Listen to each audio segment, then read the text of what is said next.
తెలంగాణ వ్యాప్తంగా ప్రజాపాలన కార్యక్రమం ప్రారంభమైంది. నేటి నుంచి జనవరి 6వ తేదీ వరకు ప్రజాపాలన కార్యక్రమం జరగనుంది. రాష్ట్రంలోని 12,769 గ్రామ పంచాయతీలు, 3,626 మున్సిపల్ వార్డులతో కలిపి మొత్తం 16,395 ప్రదేశాల్లో ప్రజాపాలన సదస్సులు కొనసాగుతాయి. గ్రామ సభలు నిర్వహించడానికి 3,714 అధికార బృందాలను ఏర్పాటు చేసింది ప్రభుత్వం. ఈ కార్యక్రమ పర్యవేక్షణకు అన్ని ఉమ్మడి జిల్లాలకు సీనియర్ అధికారులను నియమించింది.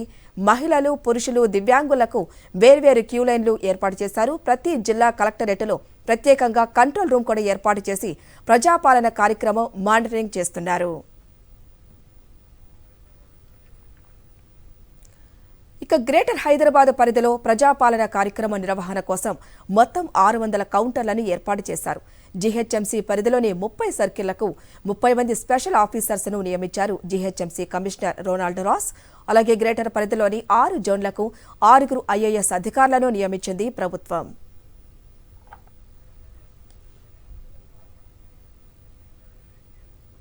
ఇక ప్రజాపాలన కార్యక్రమం ఏ విధంగా మొదలైందో ఖైరతాబాద్ నుంచి మా ప్రతినిధి సుష్మిత అందిస్తారు. సుష్మిత, చూస్తుంటే మనకి తెలంగాణ వ్యాప్తంగా ప్రజాపాలన కార్యక్రమం ప్రారంభమైనట్లు మనం చూస్తున్నాం. ఏ విధంగా మొదలైంది ప్రారంభం, ఏ విధంగా ఉంది అక్కడ రెస్పాన్స్?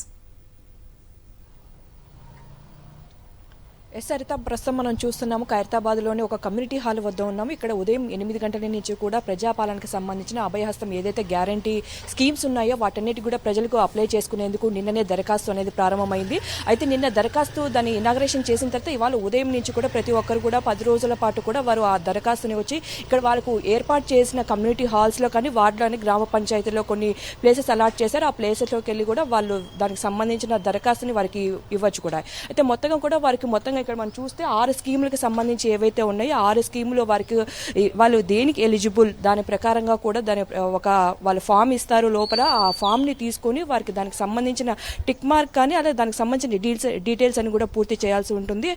మొత్తానికి ఇవాళ మనం వెంకటరమణ కాలనీలో కూడా చూసుకుంటే దాదాపు 6,000 మంది కూడా ఇక్కడ ఉన్నట్టుగా కూడా తెలిసింది. వచ్చే 6,000 మందికి కూడా రోజు వారు ఒక్కొక్క రోజు ఒక్కో ఏరియాకి సంబంధించిన వాటికి ఇక్కడ దరఖాస్తు స్వీకరణ అనేది ఉంటుంది. ప్రత్యేకంగా మహిళలకి, పురుషులకు కూడా ఇక్కడ లైన్లు ఏర్పాటు చేశారు. జీహెచ్ఎంసీ పరిధిలో కూడా ఇది మొత్తంగా ఉండనుంది కాబట్టి జీహెచ్ఎంసీ అధికారులు అన్ని ఏర్పాట్లు చేసిన పరిస్థితి. మొత్తంగా ఇక్కడ ప్రత్యేకంగా ఈ వార్డులో చూసుకుంటే 4 కౌంటర్లు ఏర్పాటు చేశారు. 4 కౌంటర్లలో కూడా చూసుకుంటే 2 మహిళల కోసం పెట్టారు, 1 మగవారి కోసం పెట్టిన పరిస్థితి. వచ్చిన వారికి ఎటువంటి ఇబ్బందులు కావాలంటే వారికి ఎటువంటి డౌట్స్ ఉన్నప్పటికీ కూడా ఇక్కడ క్లారిఫై చేసి వాళ్ళకి ఆధార్ కార్డు కానీ రేషన్ కార్డు అవన్నీ అటాచ్ చేసి ఇవ్వాల్సి ఉంటుంది. ఇక్కడ ప్రత్యేకంగా వాళ్ళకి ఇన్స్ట్రక్షన్స్ కూడా ఇస్తూ ఉంటారు. వారికి ఎటువంటి సందేహాలైనా ఉంటే ఇక్కడ సంబంధించి కూడా ఒక సూపర్వైజింగ్ అనేది మొత్తంగా చూస్తున్న పరిస్థితి. అయితే ఇక్కడ ఒకసారి ఏఈ గారు ఉన్నారు, ఒకసారి మాట్లాడించే ప్రయత్నం చేద్దాం. ఇది ప్రాసెస్ ఏ విధంగా ఉంటుంది సార్, చెప్పండి. ఇవాళ ప్రజాపాలన కార్యక్రమం మొదలైంది, ప్రాసెస్ ఎలా ఉండనుంది? ఇప్పటి వరకు దరఖాస్తులు ఎన్ని వచ్చాయి? మేడం, ప్రజెంట్ అయితే ఇది ఈ రోజు నుంచి స్టార్ట్ చేసిన మేడం ప్రోగ్రామ్ ప్రజాపాలన అని చెప్పేసి. ఇది 28 నుంచి 6 వరకు ఉంటుంది madam. Colony wise already schedule చేసి ఏ కాలనీ ఏ రోజు ఉంటుందో ఆల్రెడీ డీటెయిల్స్ కూడా మనం కాలనీలో ఫార్వర్డ్ చేస్తున్నాము. సో ఇది ప్రజలకి, ఈ లబ్ధిదారులకి డైరెక్ట్గా వాళ్ళ ఇంటికి వెళ్ళి ఫామ్ ఇవ్వడం జరుగుతుంది.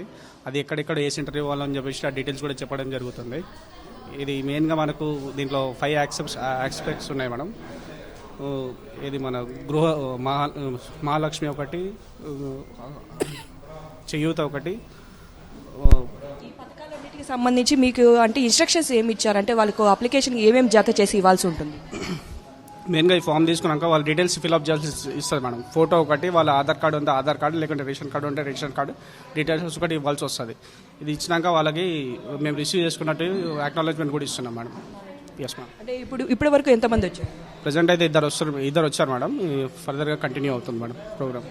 మొత్తంగా ఇవాళ ఉదయం 8 గంటల నుంచి ప్రారంభమైంది ప్రాసెస్ అనేది కూడా 8 నుంచి సాయంత్రం 5 నుంచి 6 గంటల వరకు కూడా ఉండండి. అయితే మొత్తం 10 రోజుల పాటు జరుగుతున్న నేపథ్యంలో మొత్తంగా ఒక్కొక్క రోజు ఒక్కో ఏరియాలో ఈ ప్రాసెస్ అనేది ఒక ఏరియా వాళ్ళకు కూడా ఇక్కడ దరఖాస్తు చేసుకునేందుకు లబ్ధిదారులు ఎవరైతే ఉన్నారో వారందరూ కూడా వచ్చి ఇక్కడ అప్లై చేసుకోవచ్చు. మొత్తంగా 6 పథకాలకు సంబంధించి వారు ఏ ఎలిజిబుల్ దాని ప్రకారం కూడా ఇక్కడ అప్లై చేసుకునేందుకు కూడా ఇక్కడ అవకాశం కల్పిస్తూ ఉన్నారు. హరిత, థ్యాంక్ యూ సుష్మిత.